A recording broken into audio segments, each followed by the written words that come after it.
कल्पना कीजिए कि एक सुबह आप जागते हैं और पाते हैं कि वैश्विक वित्तीय परिदृश्य में एक बड़ा बदलाव हो चुका है। डॉलर, जो दशकों से अंतर्राष्ट्रीय व्यापार का प्रमुख माध्यम रहा है, अब अपनी पकड़ खोता दिख रहा है।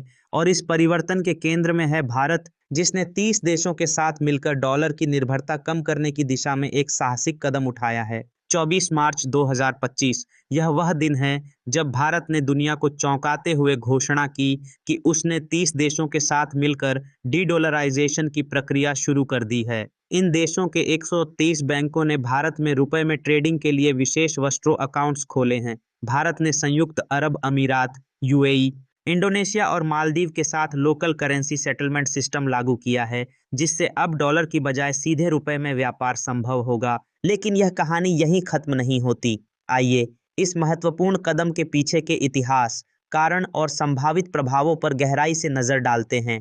द्वितीय विश्व युद्ध के बाद 1944 में ब्रेटन वुड्स सम्मेलन में अमेरिकी डॉलर को वैश्विक आरक्षित मुद्रा के रूप में स्थापित किया गया। इसका मतलब था कि अधिकांश अंतर्राष्ट्रीय व्यापार और वित्तीय लेन देन डॉलर में ही होते थे। अमेरिका की मजबूत अर्थव्यवस्था और राजनीतिक स्थिरता ने डॉलर को यह विशेष स्थान दिलाया। लेकिन समय के साथ कई देशों ने महसूस किया कि डॉलर पर अत्यधिक निर्भरता उनकी आर्थिक संप्रभुता को सीमित करती है।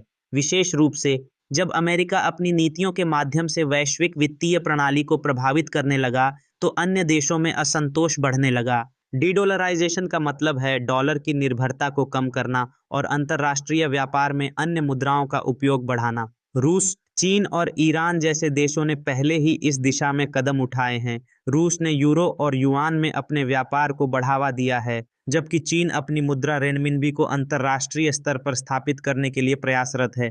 भारत ने 30 देशों के साथ रुपए में व्यापार करने का निर्णय लिया है, जिसमें रूस, UK, Germany, Singapore, Sri Lanka, Bangladesh, Kazakhstan, Oman, Kenya, Israel, Malaysia, Myanmar, Fiji, Tanzania, Mauritius, Belarus, Botswana, Maldives, Indonesia, New Zealand आदि शामिल हैं। इस पहल का मुख्य उद्देश्य डॉलर पर निर्भरता कम करना और रुपए को अंतर्राष्ट्रीय स्तर पर मजबूत करना है। भारतीय रिजर्व बैंक आरबीआई ने 56 विशेष वस्ट्रो अकाउंट्स खोले हैं, जिससे इन 30 देशों को सीधे रुपए में व्यापार की सुविधा मिल रही है। यह कदम न केवल विदेशी मुद्रा भंडार को मजबूत करेगा, बल्कि भारतीय अर्थव्यवस्था को भी स्थिरता प्रदान करेगा। अमेरिकी राष्ट्रपति डोनाल्ड ट्रंप ने पहले ही डीडॉलराइजेशन पर चिंता जताई है। अमेरिका ने स्पष्ट किया है कि यदि कोई देश डॉलर के प्रभाव को कम करने की कोशिश करेगा, तो उसके खिलाफ टैरिफ और प्रतिबंध लगाए जा सकते हैं। यह भारत के लिए एक चुनौतीपूर्ण स्थिति हो सकती है,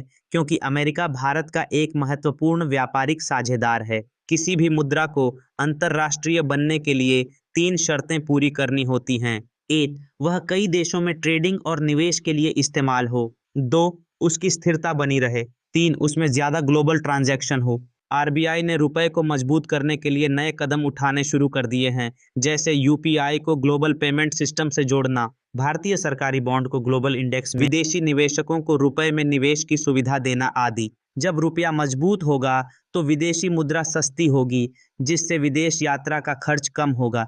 इंपोर्ट की कीमत घटेगी, जिससे महंगाई कम होगी। एक्सपोर्ट बढ़ने से ज़्यादा नौकरियां आएंगी।